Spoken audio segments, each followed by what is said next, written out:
last episode, we concluded part 1 of this series, in which we took a detailed look at the various changes to Vanilla's map and AOTR's map concerning many locations of Middle-earth, comparing and contrasting how they're presented in Vanilla compared with AOTR for some fairly striking changes. In all, we covered some 50 locations total of the 43 territories of Vanilla ROTWK and 173 of AOTR. You can see that even just keeping the locations to a minimum, how much more of Middle-earth AOTR brings to life in its Overhaul, and that of just the War of the Ring mode, not including skirmish mode. Now we'll finally start to dig into how it did the same with the gameplay in War of the Ring. So this video will be the first episode on the scenarios of BFME, as I go through the default open game and historical scenarios, namely for AOTR since there's just not much to cover for Vanilla ROTWK. AOTR adds some surprising gameplay value to its scenarios to make each of them feel rather different from one another, adding new units and heroes not found in their skirmish counterparts.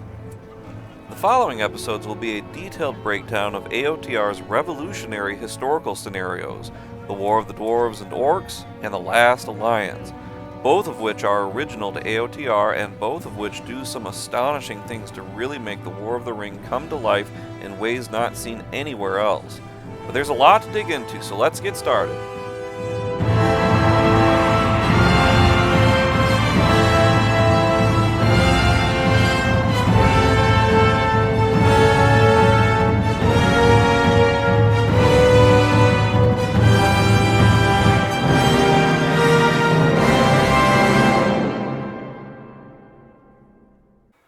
I'll briefly cover the vanilla game, as there just aren't that many scenarios that really offer anything substantial or different from one another.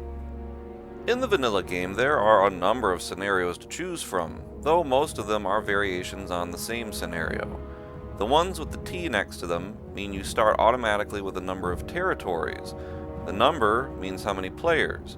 Pretty fun overall, and surprisingly not something in AOTR, though there are two just like it. This variation is a great way to shake things up, especially if you're playing with the full roster of players. It makes the game tight and well controlled and competitive right off the get-go, preventing it from starting off on the slower side. I know some players have their preferences to want to take their time and build up their territories, bonuses, etc., but that can take a good chunk of time, honestly, and I'd rather just kind of jump right in. That being said, this is one of the beauties of the War of the Ring mode. You can make your game according to your own pace. Quite nice, but it gets better. There's the historical scenario where you play on the whole map, but only in the areas which each faction would start in the history, and only where there was conflict. So the majority of the territories west of the Misty Mountains are off limits, since that wasn't really part of the whole story. Of course, there's also the freeform scenarios that let you start wherever you want instead of in the more historical locations. One of the coolest additions that the ROTWK expansion gave to the vanilla BFME 2 game, though, is being able to play the Fall of Arnor historical scenario. This lets you play through the history of the latter part of Arnor's wars with Angmar from earlier in the Third Age. However, it's only partially true, as you can see you're playing with heroes like Aragorn and Boromir, and that's some millennia or more before they're supposed to have even been born. Well, almost there, right? All of these scenarios in the vanilla game are quite fun to be sure, adding something a little different every time, but none of them add any new units to any of the factions. Neither do they add any new mechanics. This is a major difference with AOTR.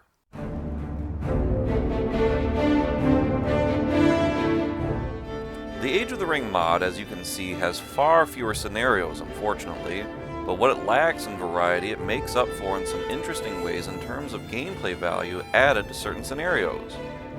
As was covered in the first episode of this series, perhaps the chief scenario in AOTR is the normal open game scenario, which lets you play across every single territory of the game, all 173 territories. Compared to the vanilla game's 43 territories, this turns out to be a ton of fun, needless to say.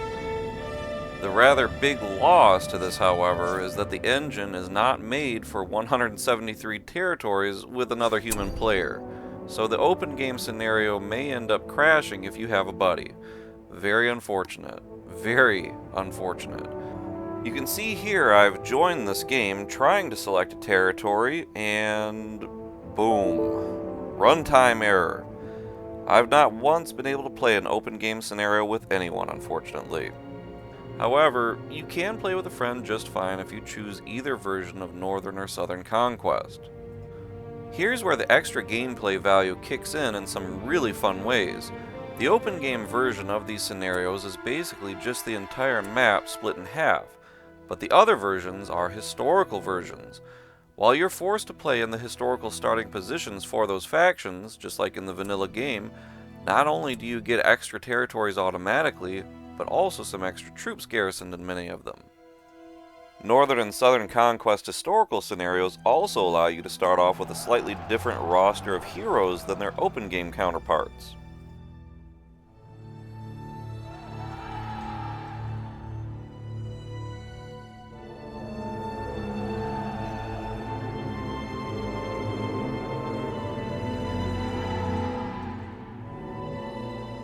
But the real gameplay value comes in that certain factions will have all new units you can't play in their normal versions, in either the War of the Ring or in skirmish modes.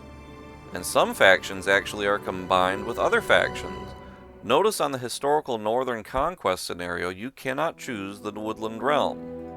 While this sounds like you're getting ripped off a cool AOTR faction, you can play that faction if you play Lothlorien.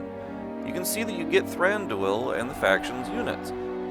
But there's the caveat that you can only get those Woodland Realm units if you have one of that faction's army leaders on that map.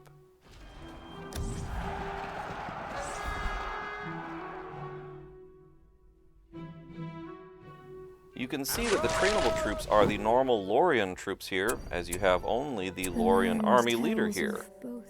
But watch what gets unlocked with the Woodland Realm army leader. You can see you now get their units and Lothlorien units, even if you don't have a Lorien army leader on the field as well. And you get some for the stable too. A green pasture surrounds this manor. However, you do not get both Ents and the Woodland Realm ballistas.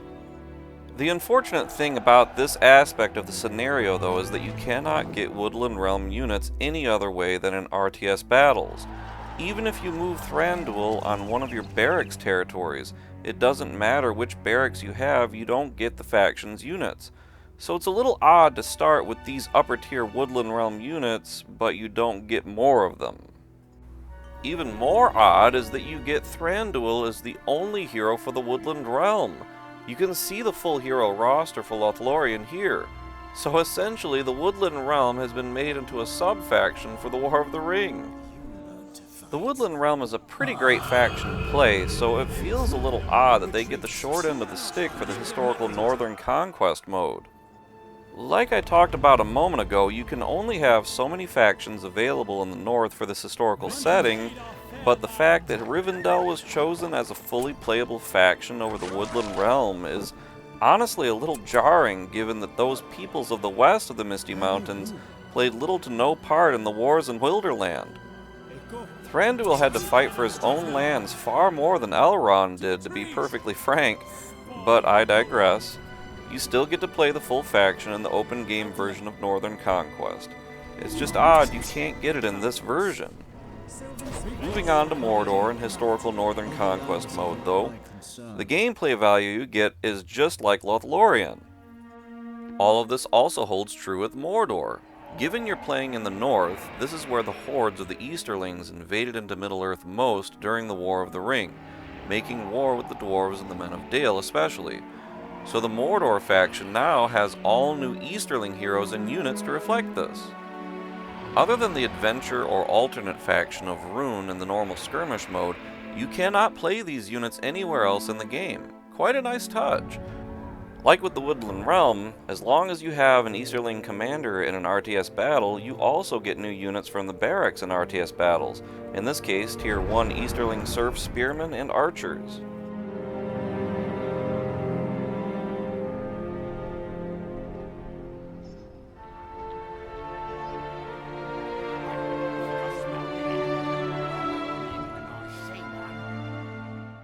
But unlike Lothlorien, you get a new Easterling siege unit, and a very powerful one to boot. Called the Carton Gosh, they are the Dragonfire Cannons, and will rock the world of the enemy.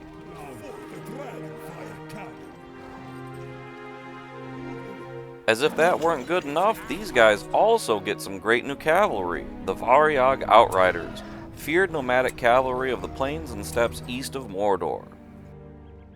Lift your weapons. Quickly down. Oh, quickly. But just like Lothlorien, these units can only be acquired through RTS matches. This idea is both odd and interesting to me because it encourages RTS play, yet the AOTR Overhaul shifts focus away from RTS play dramatically in order to favor the Living World map. But more on that later in the series. By the way, here's a little tease for anyone curious about the new Easterling commanders.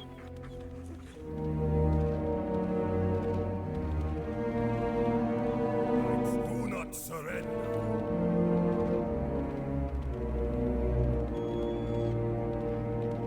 Banish all doubt.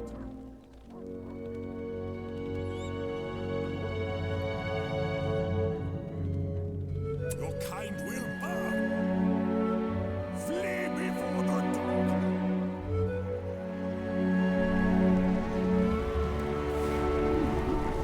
We are overrun.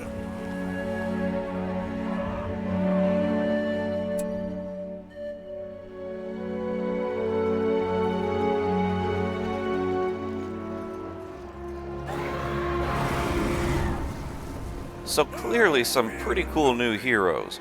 And if you want to play even more of the Easterlings, as I mentioned earlier, you can play a special map called Alternate Faction Rune, where you get to unlock all these units and heroes and even more. Check them out if you haven't already, they're quite fun. For anyone who doesn't know anything about it, you have to make sure you play Mordor on this map in order to get the new Easterling structures, units, and heroes.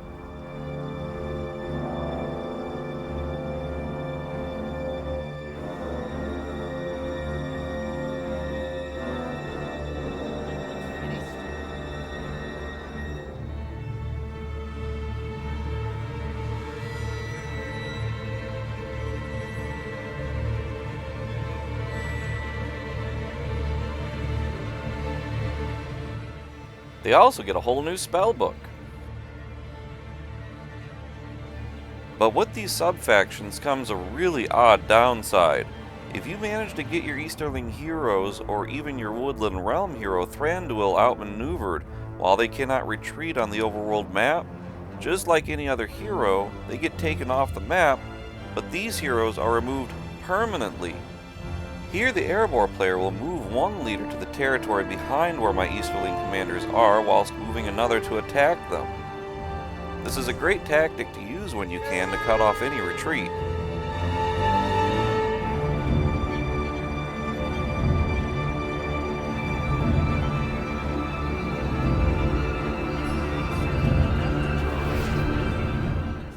So now I've lost both territories and...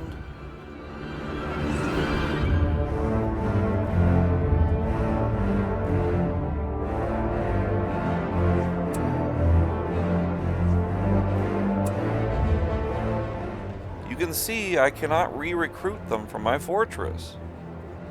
I honestly don't know if this is a bug or by design, or it's one of those weird hard-coded limitations of the engine, but to downright lose these heroes for the whole game is very unfortunate, to say the least. Other factions have a couple of new additions, like Isengard, which gets a new Isengard Orc unit. And as you can see, that Orc unit replaces the normal Tier 1 Wildmen unit with the torches. Notice the Wildmen axe throwers are also available from this level 1 structure instead of requiring a higher level as in the skirmish version. This is something all throughout the War of the Ring mode in AOTR, but more on that later. But it also gets a new recruitable hero, Grishnach. While not new to the faction, the skirmish version only has him as a temporary summonable hero. So you can see how certain units have been shifted around here and there in addition to adding new units to make for a unique take on these factions. With new units or heroes though, often comes the removal of other units. The skirmish version of Isengard, for example, has the Axemen of Dunland Tier 2 unit, but which is sadly removed from the War of the Ring version of Isengard, and it goes this way for other units of other factions. Whereas the other factions might have limitations on certain units in skirmish, but those limitations may be removed from their War of the Ring counterparts.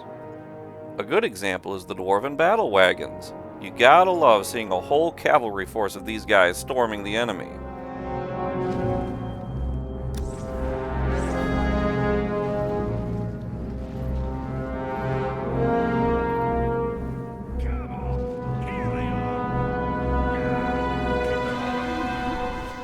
The Goblins or Misty Mountains faction has another new unit, again only available in RTS matches, the Moria Orc Spearmen. These new units go a long ways to preserving a cheap goblin rush strategy when your enemy is using lots of cavalry. Fix that attitude of yours. Build more goblin warriors. Ready?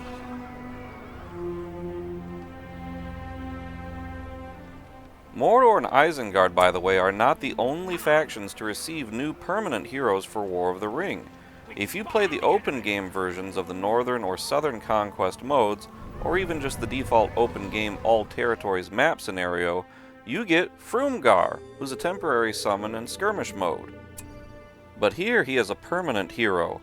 Frumgar is a rider of the AOTR in the north, who are the ancestors of the Rohirrim, living near the Anduin River and thus on the borders of Mirkwood. Frumgar was the hero who slew Musgash, the great orc chieftain, who led the goblins out of the Misty Mountains to invade the northern lands. He has some pretty interesting abilities for sure, and is a worthy addition to the formidable array of heroes for the Woodland realm, being one of only 2 cavalry heroes for that faction. By the way, various new units can be played in the open game scenarios, not just the historical scenarios. The Easterlings and Woodland realm are the only factions which cannot be played in the open game scenarios, but all other new units and heroes we've covered can. But these are the only new units or heroes added to any War of the Ring version of the factions, save for the War of the Dwarves and Orcs, which we'll cover in a bit. So there's a constant give and take across the War of the Ring factions to gain that careful sense of balance I talked about earlier. Some factions just have so many units in their skirmish versions that it's difficult to realistically see all of them added in. But this also makes the mode feel that much more unique from skirmish mode. But I have to admit that one of the most unfortunate aspects they removed is Aragorn from Southern Conquest. I'm entirely unclear on how this so-called historical setup can exist without such a pivotal character. For that matter, Gimli and Legolas both are also gone. Terrible! I don't understand why the devs couldn't have made some changes to, say, Rohan to incorporate these heroes in some way.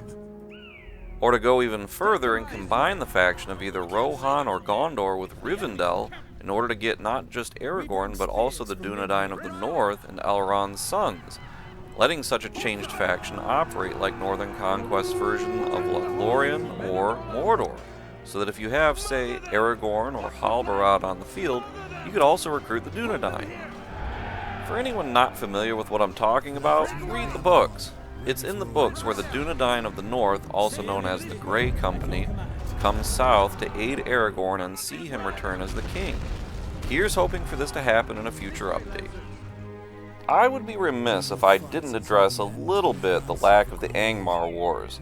I say this in large part because the developers have devoted so much attention to the alternate or adventure factions of both Angmar and Arnor, which are factions long since asked for by players, and they seem to continually add more content to both from time to time. Both factions are virtually fully realized, with new structure and unit models for Arnor especially, great new voice lines, abilities, heroes, the works. Given the popular demand for the Angmar historical scenario to be included in the War of the Ring, and how well fans have responded to what they did with the War of the Dwarves and Orcs and Last Alliance scenarios, which we'll cover in a second, while nothing has been officially announced, I would bet my beard they'll do this scenario at some point. But time will tell. Do not underestimate the line of event. And while AOTR does not have the Angmar Wars scenario, it does include the good and evil campaigns from vanilla BFME 2. these are even redone to include the AOTR stuff like their own unit models, spellbooks, and characters beside, even correcting some of the historical errors from the vanilla game.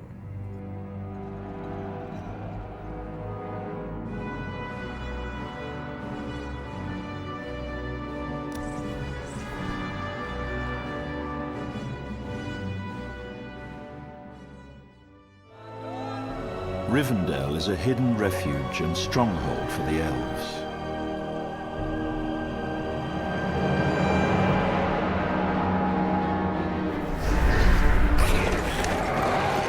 Until now, this ancient city has been spared from the winds of war.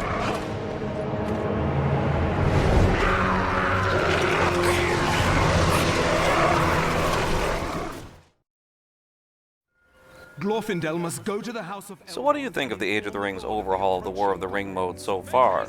Is it a worthy overhaul of this classic mode? Why or why not? Let me know in the comments section. And let's talk some BFME. By the way, if you like this kind of deep dive and want more great BFME analysis of its mechanics, check out these series of mine. There's the Attribute Modifier series where I break down in great detail how modifiers actually work, comparing the vanilla games to the massive overhaul the Age of the Ring mod implemented over them. There's also the Stealth series, where I show how stealth really works, again comparing vanilla to AOTR, and the beginning of the unit analysis series with the Berserkers unit.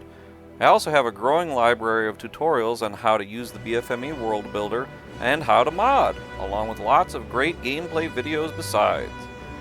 Well, this just about wraps things up for this section on the scenarios of ROTWK and AOTR. The next section will delve into the War of the Dwarves and Orcs historical scenario, which puts you several hundred years before the War of the Ring, letting you take control of many new heroes, a new heroic unit, play in new territories, and on a very different version of the northern half of the map. Stay tuned.